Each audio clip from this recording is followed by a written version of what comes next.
weewaawo omulabi waffe wa Inspire nkwaniriza nate mbadde mpita ayita ku YouTube channel yaffe. We made 1K subscribers. Our TikTok is growing.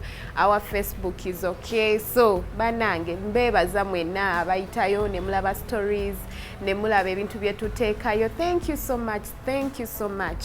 And I would like to say Happy New Year because this is our first episode this year. And this is season 3. This is season 3. Nayenga muli mutya how have you been? Nyongera okubajjukiza program ya Inspire y'abawala bato bagabana namwe stories zaabwe. Kubeera nga bagabana namwe bye bayitamu because we all go through a lot and there's someone else going through what you're going through. Obanga gwe wakiyitamu, you had a solution, nga waliyo omulala ali eyo nga yeetaaga solution. Poziko okwongera ku emphasizing ku kye nayogera last time. Program ya Inspire si abantu nti nze nina business shila njagala nkyaze. I have my business njagala onnangireko. No. Tetulanga bintu, tetulanga businesses, but it is a show for young girls where they share their inspiring stories. So if you have an inspiring story, eyinza okubanga it's not a startup, oyinza okubanga maybe oyina ekintu kye wayitamu, it could be a disease nga wawona, it could be a challenge, emotional. So ebintu bingi, there are so many stories that we can always tell. So woba oyina stories abontuukirireko, you can call me on my number 0757716557. Nayenga ku Facebook je tuli, YouTube je tuli nga we nabagambye mbaniriza nate. Share Inspire ebeera buli lwa Sunday saa 12:30 ez'olweggulo ez'akawungeezi ate bw'ogisibwa n'ogiraba ku Lwokuna ssaawa 9 ez'olweggulo. Nze Shira Nakayemba kambaleetera omugenyi w'olwaleero. Inspire. Weewaawo nga we mbategeezezza ne leero guno omwaka mpya sijja kusuubiza bintu bingi nnyo, but I know this year ngenda baleetera so many stories okusingako ne kuze mwalaba last year, and that's why I've been preparing. That's why mbadde tutemu obudde because olina okuzitunulamu n'ozisengeka n'omanya ki ekigenda okukolera. Anyway, njogedde nnyo naye njagala mbanjulira omugenyi wange olwaleero. Tubulira amannya go ne byokola. Amanya gange bampita Nakimbugwe Florence, ndi Managing Director of Assure Ltd. Assure aina sister companies, aina other companies besides that. So we have that side of beauty, we have that side of detergents, so it's quite broad. Yes. So you do so many things. Exactly. So apart from this, who is Florence? Florence, I could say, she's a business consultant, an entrepreneur, a mom. Yes. Oh, you're a mother. Yes, I'm a mother of 2 beautiful daughters, that is Flax and Paroma. And I'm also a mentor to young girls out there. So, yeah, briefly, that's me. So professionally, I'm an accountant. And addition to that, I even have other things which are running besides what I do. Are you practicing over what you let me focus on my company? I'm practicing as well as focusing more on the company. Yes, like I could say, like beating 2 birds with 1 stone. So I do. What could this? And that is our focus today. Nti Florence Wanjawulo, we are some of accountants. Barita bya accounting wamanyi Oluganda. Accounting. So yasoma ebyo naye nga alina n'ebirala byokola. So omuwala ali eyo nga oyina kye wasoma teweekubira nnyo nti nze nasoma kino kye ngenda okukola. So that is our main topic today. Era Florence agenda kuba tutwala. How did you start? When did you come up with this idea? What is the story behind Assure? I started way back, to answer you, I started way back at campus. I was in my 2nd year. Like, time came, we grew up in a family whereby you actually spoon-fed. So to that extent whereby my dad was so loving, like everything, let the maid do, things like that. But time came, campus time, I think, money started to deteriorate. and life was a bit hard. Like you could actually want to have a nice bag, like a nice shoe, but it was really, the amount I've given you is totally enough. So you should actually think out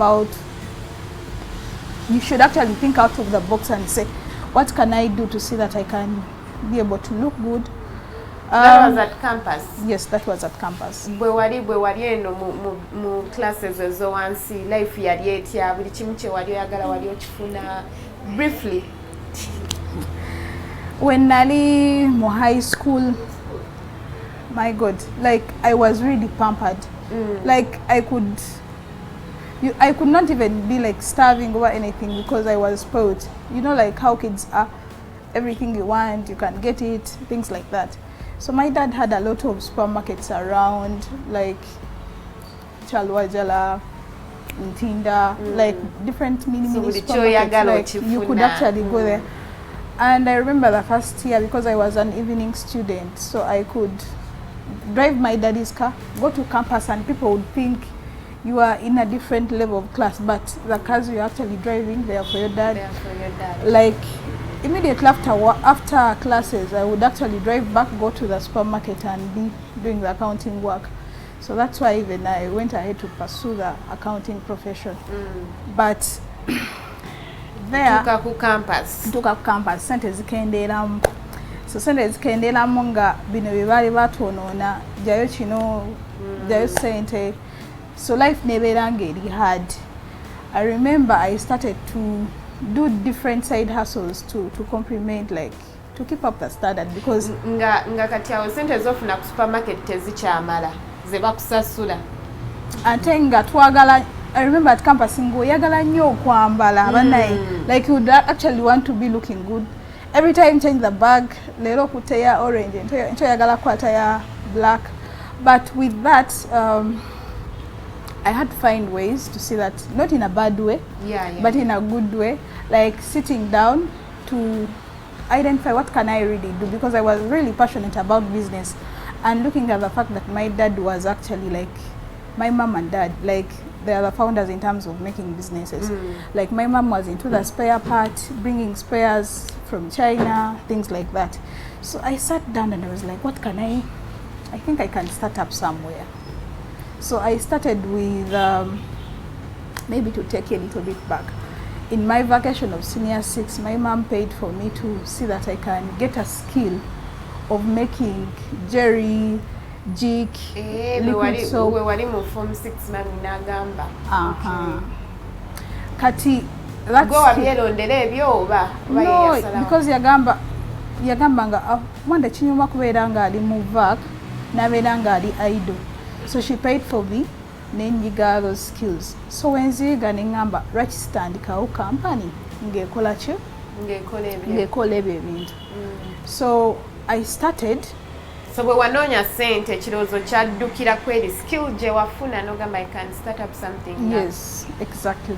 So netandika okubeera nga, I think most of the people nga bamanyi, because I think I was the first person to do the liquid soap in color pink. So I started to do liquid soap, green, jig, because back then people used to do green. Like it could catch, because okay, I love color pink, but it would catch people's attention. The first customers were actually at the supermarket, then the other customers were actually friends and families like that. So from there, besides that, I also love beauty. I was that kind of person. Siva kukanga sigenda ku campus nga sikubye kasiti. So I would love to see. That was actually anyway 2013. Yes. I know those are the years our kasige we catch akirenyu. So I remember, like my friends would tell me, her friends, so yagala ganjagala nnyo omuntu okubeera nga alabika bulungi, like nembeera nga ngukubiye makeup waweerere.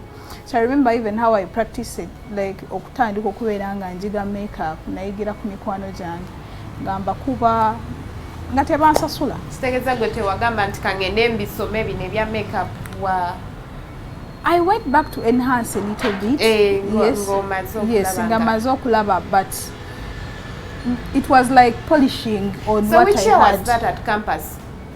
We were studying out government. Let me start doing something. Liquid soap, nabichi. That was my first year naka joining a campus. I don't remember the exact. Because I could see there is a gap within the even going kunyonyo like senza sukanezi kendera mwewaka. So nga luli bali batwonona nga buchimba chikuwa, but this time around nga nino kunyonyenge yokubeera nga beerawo ate n'ekirala nga njagala nnyo kubeera they were called youth awards some time back.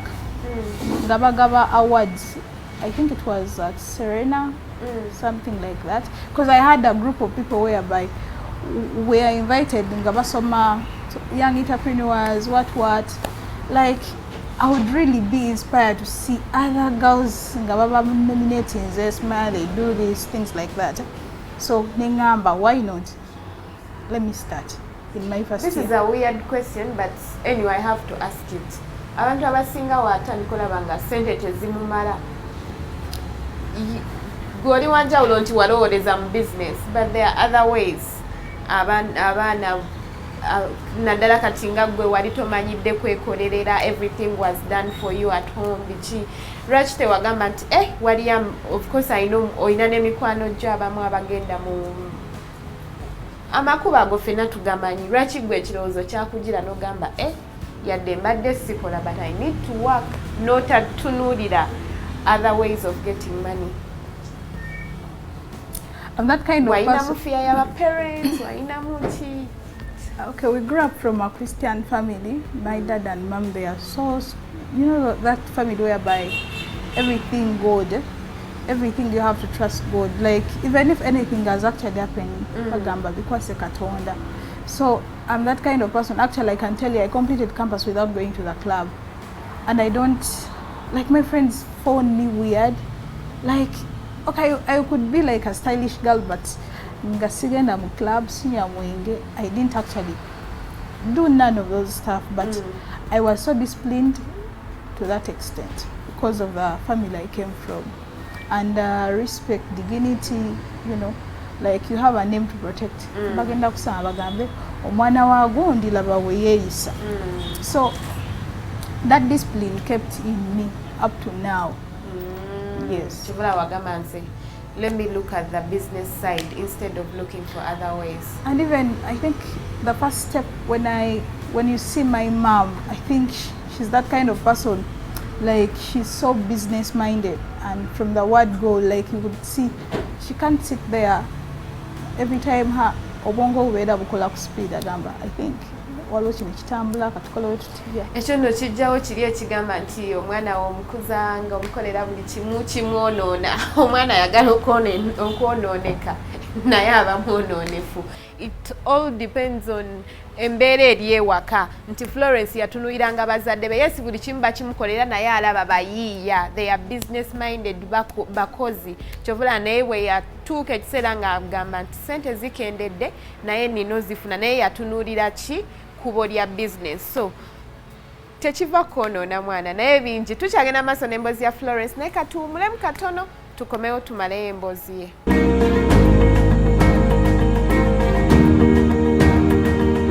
Inspire.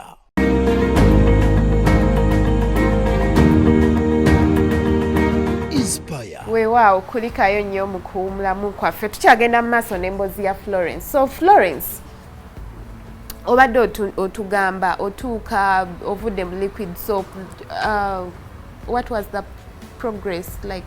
Wavaawo kyekyaddako? When navaawo, because of I could say like the power of network.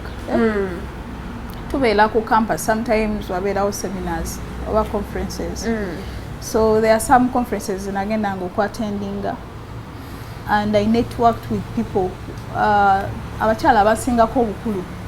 So some of them ne bampitanga jango training, and besides I'd actually gotten a job with M-Copa. So I got the job even before completing in my second year. So at that time I could actually be multitasking. Over the weekend, go train the ladies in the field. Ngamba training engage bakola mu jik. Noba training engage bakola mu liquid soap, bar soap. Like ngachimpa moral. Like ifana yumja bikulaga. So omugwe na training langa yandikira abantu abalala. So time came, sente ezo nga zijja. Like obawa quotation, mwenzo obawa quotation ya million 2. Just training. Just training. And that training would take like 1 hour. Ekitegeeza mami bwe yamala okuteeka mu sente z'okuyiga eri skill tewagamba nti oba mami mpa capital oba ki? Because that ewaka like wadde wali okulanga accountant obanga oli mukubala bitabo bali bakusasula nawe. So you use that money? Yes. So era nga bagamba you would actually even guide me nangamba kola invoice wait ne wait, I think you can charge them like this. Wow. Kwa abakyala abasinga nga there's a lady in PG bamuyita Monica Kavuma.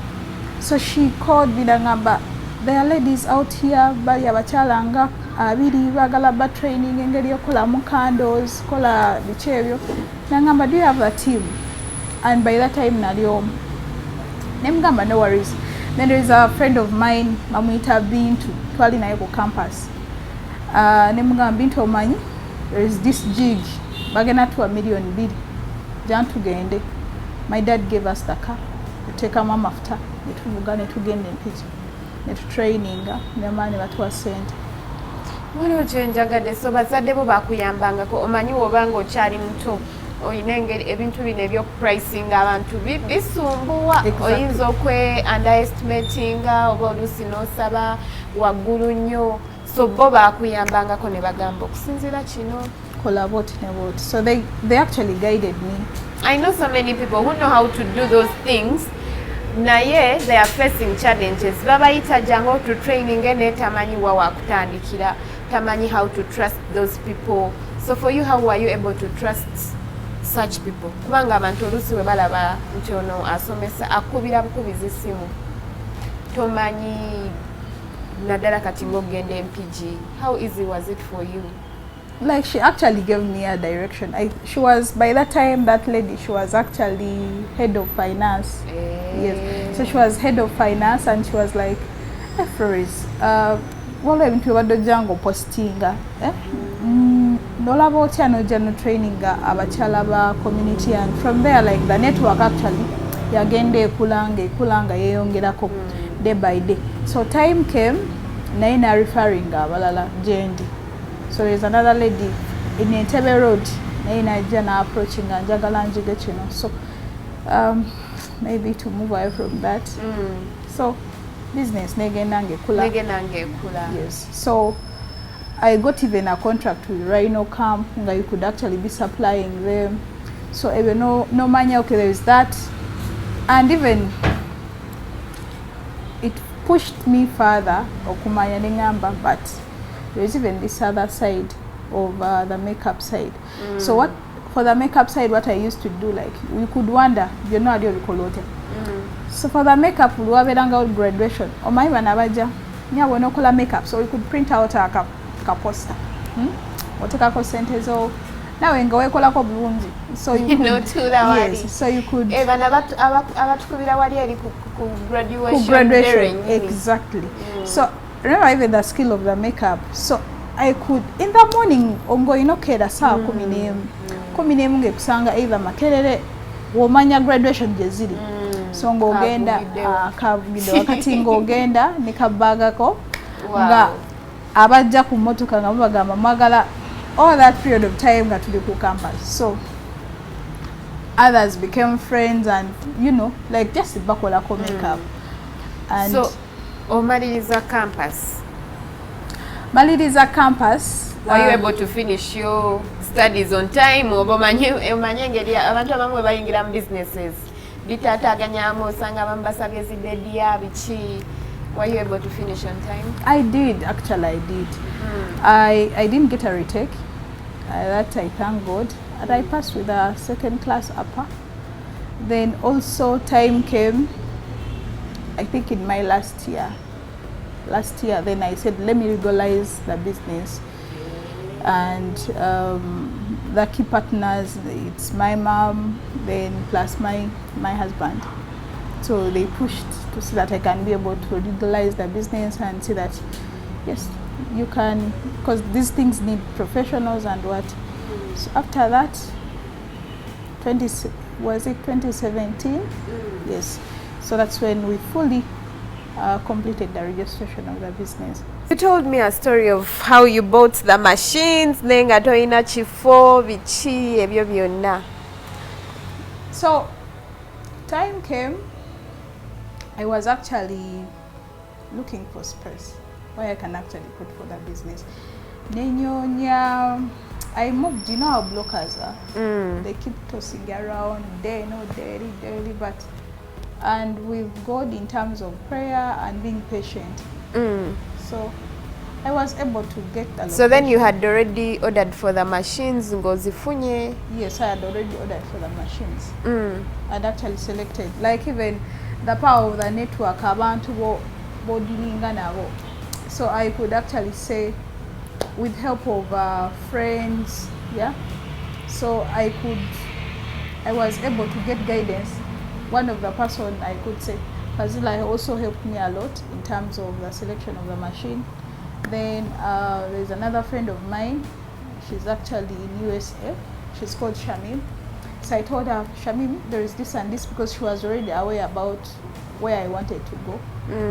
And she was like, I think what is actually moving more in terms of the beauty area, this is the right machine. You can, as you have actually been advised, you can go with that.